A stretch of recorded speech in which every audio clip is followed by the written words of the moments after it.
दोस्तों इमेजिन करो ऐसा एडवांस फ्यूचर जहां इंसानों ने युद्ध में लड़ने के लिए ऐसे रोबोट्स बनाए हैं जिन्हें मारा नहीं जा सकता। लेकिन क्या हो अगर वही रोबोट्स अपने क्रिएटर्स को ही मारने लगे। कुछ ऐसा ही हम देखने वाले हैं आज की साइंस फिक्शन फिल्म में, जिसका नाम है किल कमांड। फिल्म के स्टार्ट में हमें फ्यूचर की टेक्नोलॉजिकली एडवांस सोसाइटी दिखाई गई है, जहां एक साइबॉर्ग कैथरीन कॉर्पोरेशन की फैक्ट्री में काम कर रही थी। तभी उसे एक मैसेज आता है जो किसी डिवाइस पर नहीं बल्कि सीधा उसके माइंड में ही डिलीवर हुआ था, और उसमें दिखाया जाता है कि SAR स्टडी एनालाइज रीप्रोग्राम नाम के रोबोट में कोई मसला आया था। ये युद्ध में लड़ने वाले रोबोट थे। कैथरीन इस बारे में अपने बॉस को बताकर एक्सप्लेन करती है कि सिर्फ आज के दिन में ही 15 लाख बार रोबोट्स को रिप्रोग्राम किया गया, जो कि काफी अनयूजुअल था। बट बॉस आगे से उसे कांग्रेट्स करता है। मीनवाइल हम मिलिट्री बेस में कैप्टन डैमन बुक्स को देखते हैं, जो अपने एक टीम मेंबर ड्रिफ्टर से रिपोर्ट मांगता है, जिस पर वो बताता है कि उनकी टीम को ट्रेनिंग एक्सरसाइज में जाने का ऑर्डर मिला है। कैप्टन बुक्स ये सुनकर खुश नहीं होता, और तभी उसने पास बैठी कैथरीन को भी नोटिस किया था। सो वो सोल्जर इंचार्ज से बात करने जाता है कि ये सब क्या चल रहा है, क्योंकि उसकी टीम काफी टाइम से ट्रेनिंग कर रही थी।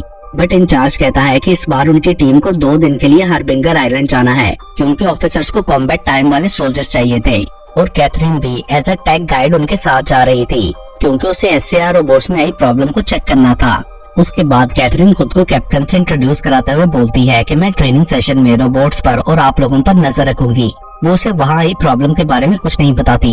कैप्टन बुक्स कैथरीन को अपना आई स्कैनर बंद करने को कहता है, बट वो बोलती है ये नहीं हो सकता। उसके बाद प्लेन में बैठने पर कैथरीन कैप्टन बुक्स की टीम से मिलती है, जिसमें Drifter, Robinson, Cutbell, Goodwin, Hackett and Loftus थे। टेक ऑफ के बाद सब टाइम पास करने लगते हैं, बट कैथरीन उन्हें स्कैन करके उनके बारे में जान रही थी। वो सब काफी अच्छे दोस्त थे। कैथरीन देखती है कि रॉबिन्सन की आइज में भी टेक इम्प्लांट्स थे। वो उसे डराने के लिए गन पॉइंट करता है, तो कैथरीन ये कहकर उसे शॉक कर देती है कि मैं किसी भी वेपन को देखकर ही उसे कंट्रोल कर सकती हूँ। 10 लोकेशन के करीब पहुँचने पर बुक्स टीम को इंस्ट्रक्शन देता है और बोलता है कि यहाँ उन्हें मॉनिटर भी किया जाएगा। तभी कैथरीन को पता चलता है कि ग्लोबल नेटवर्क पर उसकी एक्सेस खत्म करके सिर्फ लोकल एक्सेस दी गई है। आइलैंड पहुँचने पर AI प्लेन उन्हें एक पुरानी फैसिलिटी के बाहर छोड़कर चला गया था। बुक्स फैसिलिटी के अंदर जाकर चेक करता है तो वहाँ कोई भी नहीं होता। बाहर भी कोई मॉनिटरिंग ऑफिसर्स नहीं थे, जो कि काफी अनयूजुअल था। बट वो लोग इस चीज को इग्नोर कर देते हैं। कैथरीन के पूछने पर बुक्स बताता है कि उनके पास कोई ग्राउंड सपोर्ट भी नहीं है, जिससे कैथरीन को खतरे का अंदाजा हो गया था, क्योंकि वो प्रॉब्लम के बारे में पहले से ही जानती थी। बट वो बुक्स को कुछ नहीं बताती। उसके बाद सब आगे बढ़ते हुए फैसिलिटी से बाहर एक जंगल में पहुंचते हैं, जहां बुक्स कटबेल को ड्रोन भेजने के लिए कहता है ताकि वो लोकेशन ढूंढ सकें। आगे बढ़ते हुए कैथरीन को पेड़ों के बीच एक अननोन ड्रोन नजर आता है। देन लोकेशन पर पहुंचकर सब अपनी पोजीशन ले लेते हैं। ड्रिफ्टर कैथरीन के साथ था कि तभी 3 स्ट्रेंज ड्रोन सामने आकर उन्हें स्टेयर करने लगते हैं। कैथरीन ड्रिफ्टर को गोली चलाने से रोक देती है। वो उन ड्रोन्स को स्कैन करने की कोशिश कर रही थी। बाकी टीम मेंबर्स बताते हैं कि ये ड्रोन्स उनके सामने भी हैं। कैथरीन बताती है कि ये क्वांटम मॉडिफाइड ऑटोमेटिक ड्रोन्स हैं, उन्हें मॉनिटर करने के लिए। देन बुक्स टीम को आगे बढ़ने का कहता है, जिसके बाद फाइनली उनके प्रैक्टिस टारगेट सामने आते हैं, जो कि काफी बेसिक से रोबोट्स थे। बुक सबको अटैक का प्लान बताकर पोजीशन लेने को कहता है। कैथरीन को दोबारा वो अननोन स्पेशल ड्रोन भी दिखाई दिया था। काउंटडाउन के बाद सोल्जर टारगेट पर अटैक कर देते हैं, और ड्रोन्स उन्हें मॉनिटर करते हुए उनकी हर मूव रिकॉर्ड कर रहे थे। कैथरीन एक ड्रोन के पीछे डीप जंगल में जाती है, तो वहाँ उसे इनका और भी एडवांस यूनिट SAR नजर आता है। कैथरीन उसके बारे में जानती थी, मगर उसके ऊपर लगे ब्लड को देखकर वो शॉक्ड रह जाती है, और वो उसे स्कैन भी नहीं कर पा रही थी। काफी कोशिश के बाद वो रोबोट से कुछ फुटेजेस ले लेती है, जिसमें वो लोगों को शूट कर रहा था। वो आंखें बंद करके सबको प्रोसेस करने की कोशिश करती है, बट आंखें खोलने पर SAR वहाँ से गायब हो चुका था। तभी बुक्स का मैसेज आता है कि आज की ट्रेनिंग कंप्लीट हुई, जिसके बाद वो सब कैंप लगाकर बातें करने लगते हैं। बट कैथरीन एक तरफ अकेली बैठी थी। वो SAR से ली गई फुटेज को दोबारा चेक कर रही होती है कि तभी ड्रिफ्टर उसके पास आता है। वो पूछता है कि तुम कहाँ चली गई थी, बट कैथरीन असल बात नहीं बताती। साथ ही ड्रिफ्टर के पूछने पर कैथरीन रिवील करती है कि वो हमेशा से ऐसी नहीं थी। 11 साल की उम्र में उसे पैरालिसिस हो गया था, जिस पर हार्बिंगर कंपनी ने उसे AI में बदलकर उसकी जान बचाई, और तब से ही वो उनके लिए काम कर रही थी। कैंप में वापस जाने पर बुक्स ड्रिफ्टर से पूछता है कि क्या कैथरीन ने तुम्हें इस मिशन के बारे में कुछ बताया, जिस पर वो बोलता है कि कैथरीन को एक्सेस नहीं मिल रही, न जाने क्यों। बट बुक्स इस बात पर बिलीव नहीं करता। उसे कैथरीन और इस ट्रेनिंग दोनों में कुछ गड़बड़ लग रही थी। रात को भी कैथरीन को आसपास जंगल में बहुत से ड्रोन्स दिखाई देते हैं, बट वो सोने चली जाती है। तभी SAR की स्ट्रेंज फुटेज नजर आती है।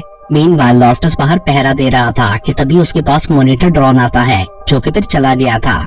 उसी पर लॉफ्टस को एक आवाज आती है और वो गन की लाइट में देखता है कि एसएआर उसकी तरफ आ रहा था। लॉफ्टस उसे शूट करने की कोशिश करता है मगर उस पर कोई असर नहीं होता। जोर से सबकी आंख खुल जाती है बट लॉफ्टस वहाँ से गायब हो चुका था। वो सब उसे ढूंढने लगते हैं। सुबह उन्हें एक जगह ब्लड नजर आता है जिससे थोड़ा आगे ही लॉफ्टस की डेड बॉडी भी मिल जाती है।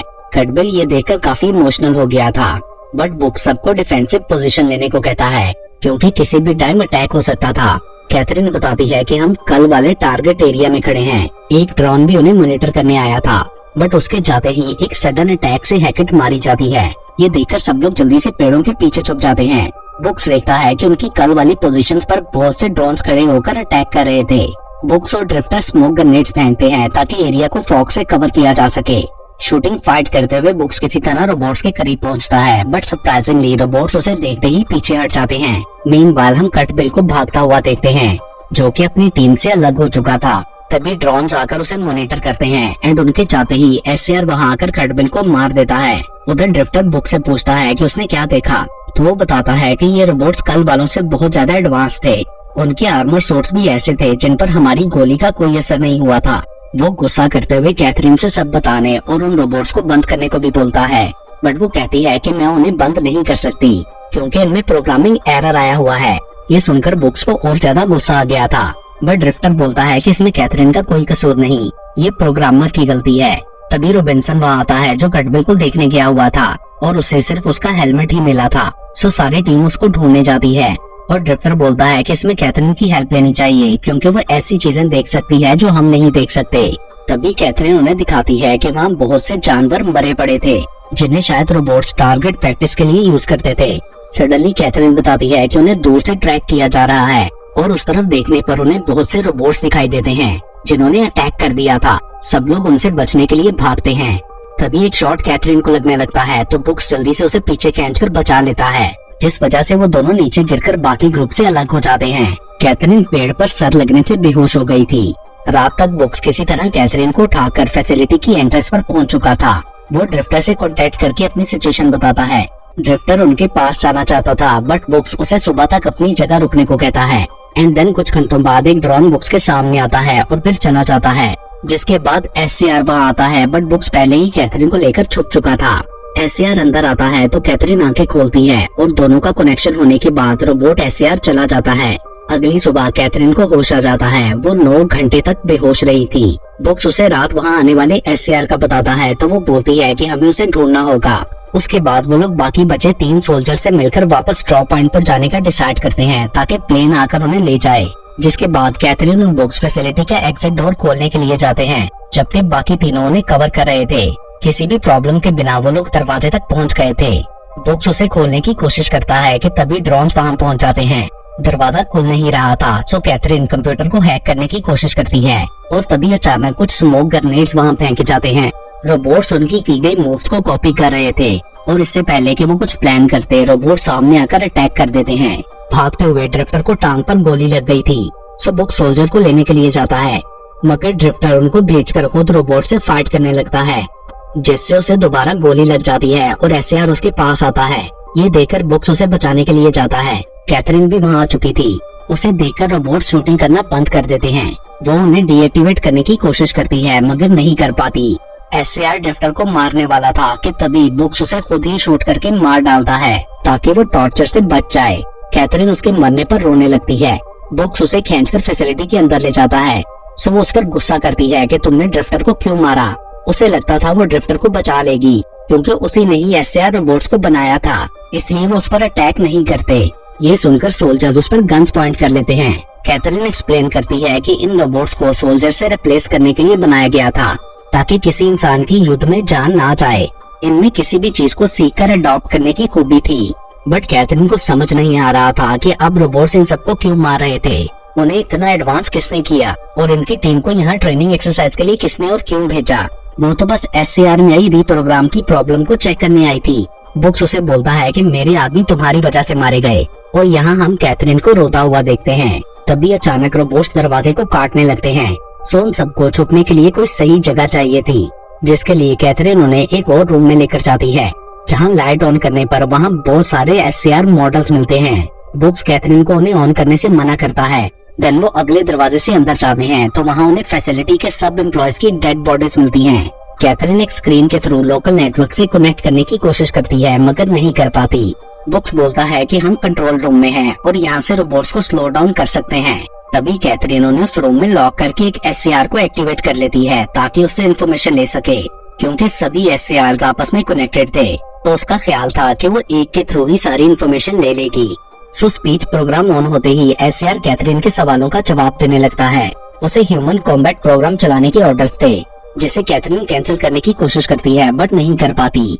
रोबोट बताता है कि ट्रेनिंग सब्जेक्ट सही से परफॉर्म नहीं कर रहे थे, इसलिए उन्हें और मोटिवेटेड टारगेट्स चाहिए थे। तभी कैथरीन को समझ आता है कि गार्डियन SCR ने ही ट्रेनिंग की रिक्वेस्ट भेजी थी और इन्होंने खुद से ही अपने आप को रीप्रोग्राम किया है। सो वो पूछती है कि ये ट्रेनिंग कब कंप्लीट होगी, तो रोबोट बोलता है कि कोई स्पेसिफिक टाइम नहीं है। तभी सोल्जर्स कैथरीन से दरवाजा खोलने को कहते हैं बट वो नहीं सुनती।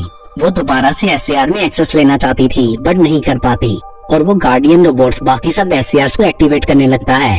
सडनली बाहर से दरवाजा काट कर रोबोट्स अंदर आने लगे थे और वो सभी कैथरीन की तरफ बढ़ने लगते हैं। मगर तभी रॉबिन्सन किसी तरह दरवाजा खोलकर कैथरीन को अंदर खींच लेता है, जिसके बाद रोबोट्स उस दरवाजे को भी काटने लगते हैं। उधर कंट्रोल रूम में बुक्स ने बॉम्ब सेटअप कर लिए थे। इतनी देर में रोबोट्स भी अंदर आ चुके थे और उनके पास भागने के लिए बहुत कम समय था। बट तभी एक जोरदार ब्लास्ट होता है। कैथरीन के अंदर फिर से इलेक्ट्रोमैग्नेटिक डिस्टर्बेंस होती है जिससे उसे पता चलता है कि रोबोट्स के पास EMP ग्रेनेड्स हैं एज अ सेल्फ डिस्ट्रक्टर। किसी तरह वो सब बचकर बाहर निकल गए थे, जहां उन्हें बहुत सारी डेड बॉडीज, अबैंडन्ड बिल्डिंग्स और ट्रेनिंग इक्विपमेंट्स मिलते हैं।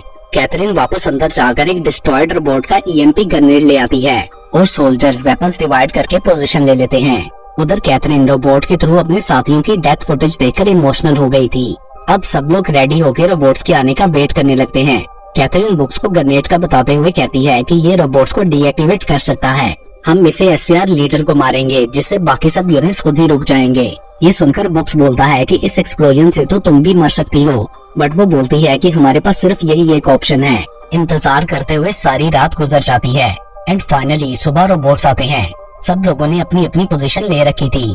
रोबोट्स के आते ही रॉबिन्सन और बुक्स ने गन फाइट स्टार्ट कर दी थी, जबकि कैथरीन एरिया को स्कैन करने लगती है कि बॉम्ब ट्रिगर करने के लिए गुडविन को सिग्नल कब देना है, जिन्हें उन्होंने डिफरेंट जगहों पर छुपा रखा था। इस तरह से वो लोग काफी रोबोट्स को डिस्ट्रॉय कर लेते हैं। बट तभी एक ड्रोन गुडविन को ढूंढ लेता है, सो वो अपनी जगह से हट जाता है। SCR फिर भी उसके पीछे लग गया था, बट बुक्स किसी तरह उसे बचाकर ले आता है, मगर उन्हें कवर बैक करते हुए रॉबिन्सन गोली लगने से मर जाता है। उधर गुडविन से रिमोट रास्ते में ही कहीं गिर गया था। बुक्स उसे लेने जाता है बट कैथरीन भी वहाँ पहुंचकर उसे उठा लेती है। रोबोट्स उनके काफी करीब आ चुके थे और अब उन्हें EMP ग्रेनेड चलाना था। बुक्स कैथरीन को वहाँ से भाग जाने को कहता है ताकि ग्रेनेड उसे इफेक्ट ना करे, बट वो नहीं मानती। तभी अचानक एक SCR कैथरीन को शूट कर देता है, मगर फिर भी वो जल्दी से ग्रेनेड चला देती है जो कि गाड़ी में था। एक पल के लिए ऐसा लगता है कि सब रोबोट शट डाउन हो गए और कैथरीन भी ठीक लग रही थी, बट सडनली एक SCR उठकर उनकी तरफ बढ़ने लगता है। बुक्स कैथरीन को लेकर जल्दी से एक बिल्डिंग में चला गया था। SCR के पीछे आने पर बुक्स उसे शूट करने लगता है। तभी कैथरीन क्रॉल करते हुए उस रूम में पहुंच जाती है जहां रॉबिन्सन की बॉडी थी। बुक्स को भी रोबोट उठाकर वहां फेंक देता है, बट मारता नहीं है क्योंकि उसे बुक्स को मारने के ऑर्डर नहीं थे और अपने प्रोग्राम को पूरा करने के लिए और डेटा भी चाहिए था। वो बुक्स को छोड़कर कैथरीन की तरफ बढ़ जाता है, मगर इससे पहले कि वो उसे मारता, कैथरीन रॉबिन्सन की राइफल एक्टिवेट करके SCR को शूट कर देती है, जिसके बाद वो रोबोट कैथरीन से कनेक्ट होकर सारी इन्फॉर्मेशन उसके ब्रेन में डाउनलोड कर देता है। लास्ट सीन में प्लेन उन्हें वहाँ से ले जाने के लिए आता है और कैथरीन की आइज खुलती हैं, जिनमें हमें उन SCRs का मिशन प्रोटोकॉल दिखता है। शायद कैथरीन भी अब एक SCR में कन्वर्ट हो चुकी थी और इसके साथ ही